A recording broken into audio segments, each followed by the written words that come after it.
रामायण में नल और नील पर क्या श्राप था? किसने उन्हें श्राप दिया और क्यों?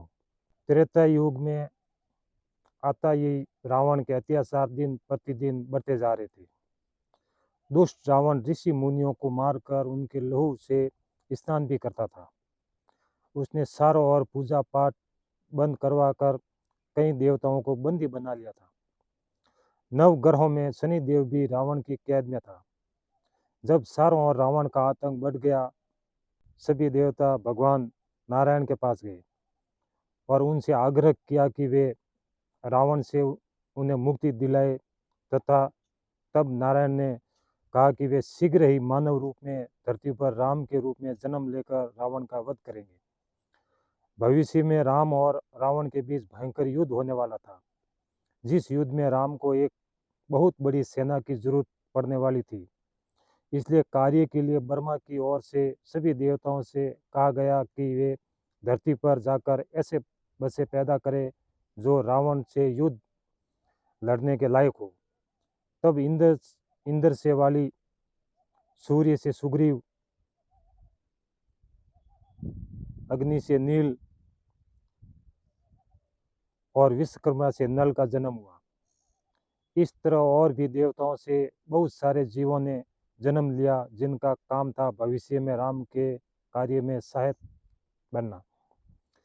उन्हीं में नल और नील नामक दो वानर बसे भी थे, मगर ये बसे बचपन से बहुत ही शरारती थे।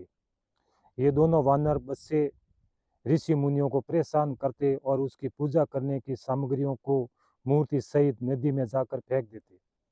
नल और नील ने अब तक भगवान नारायण की कई मूर्तियों को नदी में फेंक दिया था।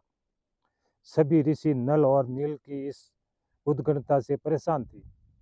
ऋषि मुनि और साधु बेचारे अपने अपने भगवान को ढूंढते रहते, मगर उन्हें क्या पता कि नल नील उनके भगवानों को रोज नदी में जाकर फेंक देते थे। भगवानों की मूर्तियां पानी में डूबी रहती थी, इसलिए दोनों की शौर्यां पकड़ी नहीं जा सकती थी। लेकिन एक दिन ये दोनों ही वानर बसे ऋषि दुर्वासा के हत्थे चढ़ गए और ऋषि दुर्वासा ने दोनों को ये श्राप दिया कि अब वे तुम दोनों जिस भी वस्तु नदी में फेंकेंगे वो कभी नहीं डूबेंगी। इसके बाद यही होने लगा। नल नील अब जब भी भगवान की मूर्ति नदी में फेंकते, वो नदी में डूबने की जगह तैरने लगती थी। बाद में नल नील का वही साप राम के उस समय काम आया, जब राम जी रावण पर चढ़ाई करने के लिए समुद्र में सेतु बना रहे थे। उस समय नल नील जिस भी पत्थर पर हाथ रखते वो पानी में तैरने लगता था। इस प्रकार नल नील को मिला श्राप भविष्य में एक वरदान की तरह राम जी को सेतु बनाने में फलित हुआ। जय श्री राम।